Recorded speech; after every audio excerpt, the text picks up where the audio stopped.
Assembling pencil cut skirt.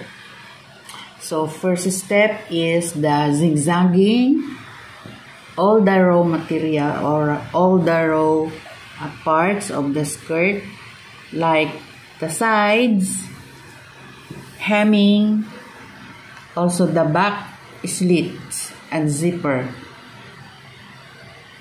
After zigzagging, first step will be stitching the dart like this. Pagsasamahin natin ang dart, kailangan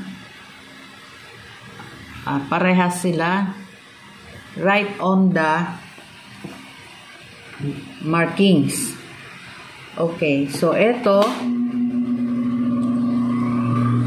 backing tayo sa kanyang starting up to the point. Kailangan maliit na maliit lang para hindi siya mag-dimple. Yan, check natin. Yan, wala siyang dimple kasi payat na payat. Ayan o. So, apat yun. Dalawa sa front and then dalawa sa back. Next, the back dart.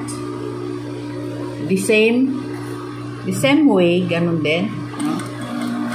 Backing. And then, all the way down. Maliit na maliit lang. And then, backing.